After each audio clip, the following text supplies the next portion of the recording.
Welcome to another edition of GovTech Today. I'm Russell Lowery. And I'm Jen Saha. And together we're going to try and bridge the gap between .com and .gov. Interesting topic for today is a shortage in the tech labor force. This is not unfamiliar to the .com world. Everybody is scrambling for talent, but it's particularly acute in the .gov sector. So before we talk about the gap, can you talk about some of the reform initiatives, how we got to the current structure that we have with IT classifications in state government? Sure. And I think you hit it on the head, right? The problem in .com presents an opportunity for .gov. And I think it'll become clear why when we talk about, so in 2018, the IT classifications, job descriptions that the state was using had been around since the 60s. Technology evolves. Our job classifications do not. There were, at the time, 36 job titles in state government IT. It was super confusing. Some of them were like outdated technology that didn't even exist in some departments anymore. Governor Brown at the time looked at the 20% vacancy rate that he was faced with in IT workers and said, we have to do something about this. So they consolidated those 36 jobs down to 9 classifications. Very clear, very broad. Anything in IT could fall into these, from a data analyst to a project manager to soft skills related to IT. So made them very broad, made 9 of them with a very clear career ladder in government IT. Was the state employee union on board with this? Were they resistant? How were they reacting at the time, and where are they now? It was a lot of negotiation, but it ended up working out. Everyone came together and worked through all of the changes. I actually, my mom was an employee at the time in one of these IT classifications, and there were a lot of intricacies involved in switching people over from these old classes to the new classes and making sure that none of the employees were harmed in that, either with salary or compensation or career ability to advance. Well, that's where it immediately went up in my head, having led a state agency at one time in my past. The career ladder was very important to state employees, and if there were 36 of them, they probably knew what steps and when and how long it took for them to zig and zag to the top of that pay scale. Is that path clear today with 9? It's super clear. Look, change is never easy. And the transition from 36 to 9 meant some people got bunched together and there were impactions and my boss is making less than me. But that was in 2018. Okay, so some of that's been worked at. It's all shaken out to this point. Everyone's familiar with these new classifications and is used to the career path that they now take. Okay, before we get into the career path, the immediate question in my mind, when we talk about qualifications and salary, some of the pay in the private sector is much higher than in government. So can you talk a little bit about both the qualifications, and then we'll get into some of the salary and lead into the latter discussion. But what does it take for someone to get step one into the government IT sector? Sure. So if I'm coming in off the streets, I've graduated college or I haven't graduated college, either way, I need 6 months of general IT experience or 15 semester units, 6 of those units being in IT or other closely related coursework. So I don't need a computer science degree. I don't need a certification. I need 6 months of experience in a related field or 15 semester units of computer science education. Right. That seems pretty... Or any combination of the both. Okay. So if you only had 3 months, you might need less semester units, that type of thing. And what kind of, with those qualifications, what do I qualify for in state service? So that's for entry level to be an IT technician. The salary range on that, and state government does monthly instead of annually. So it's always really confusing for private sector who's used to my annual salary. Right. Ranges from about $3,200 a month up to $5,200 a month. So on the high range of that, you're making over $60,000 a year, Right. which is a pretty good job, especially with no college degree requirements. Right. So no college degree requirements. You're coming in as a IT technician. You're making between $36,000 and $60,000 a year, depending on the job, at an entry level position. And what kind of work am I doing as an IT technician? So, I mean, it is pretty broad. It can be anything from asset management, technical writing, IT strategic planning, project assistance, but it's commiserate with an entry-level position. So you're not going to be managing people. You're not going to be in charge of anything. Those they save for when you climb that ladder. You begin to climb that ladder. Do you want to talk about what the top of that pay scale looks Sure. like? Or what So that as you might look? climb, you need a year experience at each one of these 9 steps. So the top of the scale is really the IT manager classifications. And for the top of that, you either need to have a year as an IT supervisor, which is the step right below the IT manager, or you need 7 years experience, 3 of those years being a lead on a project or something. And you can have a master's or a doctorate that can sub for 4 years of experience. So if I got a master's degree in, IT or something, I don't need 7 years. I only need 3. Got it. And the pay on that's pretty substantial. You're looking at $150,000 plus a year. Did you want to talk a little bit about the benefits, which are always a Right. key factor in? Such a key factor that I think is overlooked by so many people, maybe especially a younger generation that's like, what am I taking home every month? The state benefits, I mean, there's great benefits in the private sector, and then there's state benefits, which are like above and beyond better than anything you could receive in the private sector. So these cover everything from medical to retirement to pensions. So you've probably heard through the years, like 2% at 55. What does that mean? Right. It means that I will receive 2% of my final salary. So say I retire from the state making $100,000 a year. I didn't go all the way to the top, but I'm Right. making $100,000 a year, which is a great salary. You will receive 2% of that salary for every year that you were employed. So even if I worked 20 years, I was making $100,000 at the top of my career, I will make $40,000 a year in my pension Wow. for the rest of my life. And if I die, my spouse makes it, my dependent makes it for the rest of their life. So, I mean, it's substantial. The other really key thing is the medical.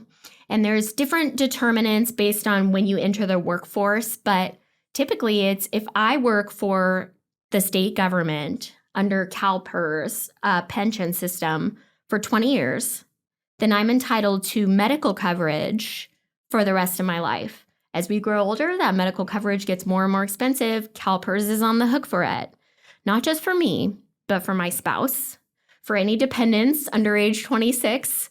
So again, a huge substantial cost that those of us in the private sector are super familiar with. I spend a fortune every month, but you don't have to if you're a state employee. It's very reasonable. That sounds like a nice benefit package, and you've laid out kind of the why someone might consider getting into the .gov IT space.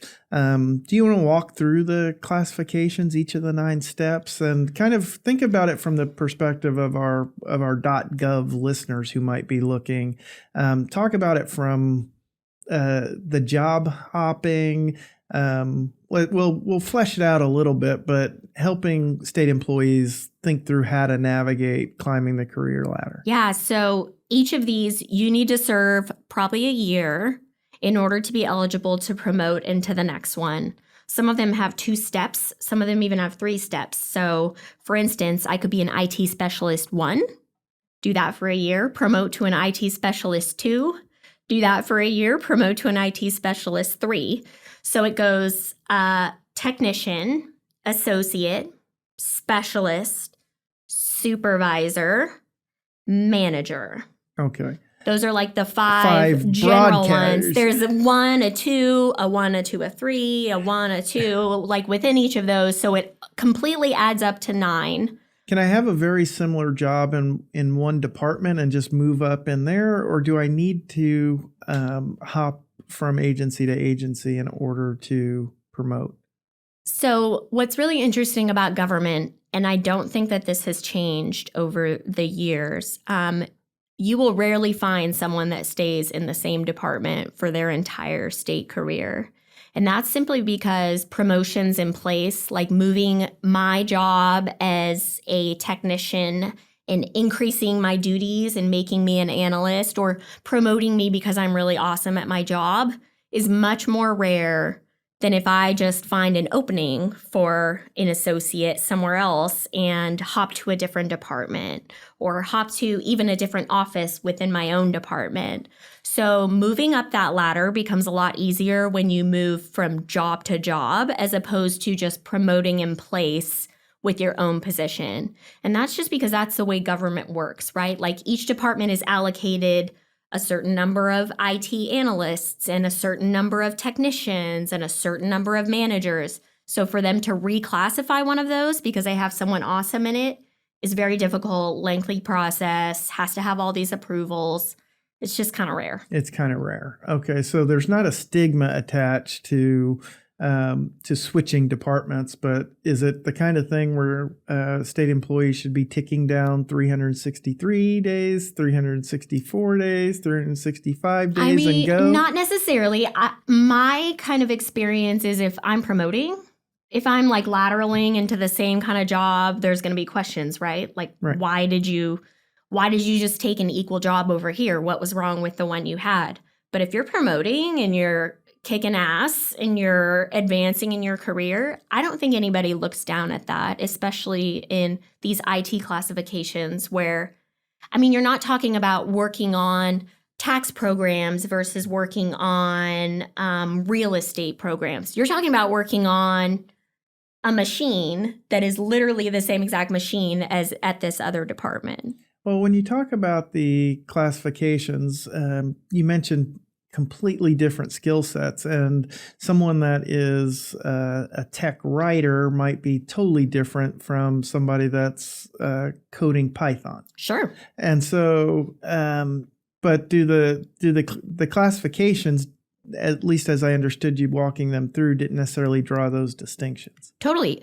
Both of those people, the technical writer and the coder, could both be IT supervisors or IT supervisors too, for that matter. Wow. So there is a really broad range, and that comes down to job description and duties associated with each of those. So as if I'm trying to help folks connect to as a SLED salesperson or a SLED sales team, I have to prepare a pitch that's appropriate to that person. They may have IT manager as their classification, but they came from, they might have a different background than Right. you might think of if you had a private sector person with that job title.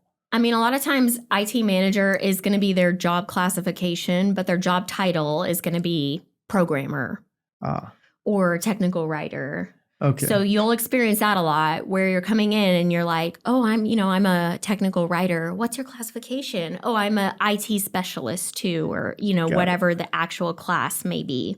So that designation might be far more important than their specific classification. Sure. For how you want to communicate and the kinds of information that you want them to understand. Well, and even when you're trying to find a job, right? Like I'm going to search on CalHR's website for IT specialists, IT specialist 2 jobs. I'm a 1 now. I want to promote to a 2. I'm going to filter out and look at all the IT specialist 2 jobs. Those are going to be Python coders. Those are going to be technical writers. I'm a project manager. So you're going to have to go through those and figure out which one of those jobs is right for you and your skill sets. Got it. Got it. Is there a lot of back and forth between private sector and state employment in the tech sector? If I'm working and maybe I'm working with an IT contractor, opportunity comes up, I leave state service to go work in the private sector. Does that happen? I think that happens far more than it going the other way and having contractors come back and work for the state. Although that happens too. Like, don't sleep on that as an option. I've heard many instances where you have someone working on an IT project at a state. Maybe I work for a company, a vendor that's in there working, and they're like, hey, this seems like really awesome. And you guys have great benefits. Like, how do I get a job here? So, that can happen too. Although our state IT leadership will tell you, oh, the vendor community, they poach all of our good employees. Right. And that happens too. Like, there's more flexibility in the private sector. You can pay some bigger salaries when it makes sense. So it happens both ways, but far more going from government to the private sector. I got to say, Jen, you've laid out a pretty compelling picture for why a young person or a career transition person might consider a job in IT. We want to talk a little bit, how do they do that? They listened to the podcast, they found you on LinkedIn, and we've gotten to this part. What do they need to do in order to engage with the state on getting an IT job? So first things first, check out the state's California Human Resources Agency, CalHR. Check out their website. There's a few hoops you'll have to jump through, and you will need to exercise something that I think we all need to exercise when dealing with government, and that is patience. None of this is fast. So search for the jobs you want. Make sure you take the exams. Now, I don't want people to get scared by this word exam. It's basically, how much experience do you have? How many semesters of experience do you have at college? Because they want to make sure you're going to meet these minimum qualifications before they make you go through applying and screening and all of that good stuff. Take the exams for the classifications that you are qualified for, and then start applying. And don't just apply. Don't just submit the state application. Do what you would normally do to stand out in a job application process. Sometimes these people are looking at 100, 200, 300 applications for these positions. So make yourself stand out.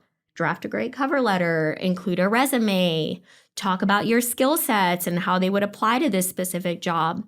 You have to make yourself stand out. And those are some of the only ways to do it. Last question. If I'm in the private sector already, I'm not in career, but I've got experience. Do I have to come in at step 1, or can I come in at step 5 or step 6? Yeah, so there's always an or, okay, right? If you are at a middle career age or even advanced career age, you can have so many years of experience as a 1, or you can qualify for that with years of experience in the private sector or education. So like that top of the rung, you have to have IT manager 1 experience or 7 years of experience in the private sector working in IT, or a master's degree, or some combination of both. Got it. Well, Jen, thank you for sharing that fascinating insight with us. I think our listeners will benefit. It's a great opportunity.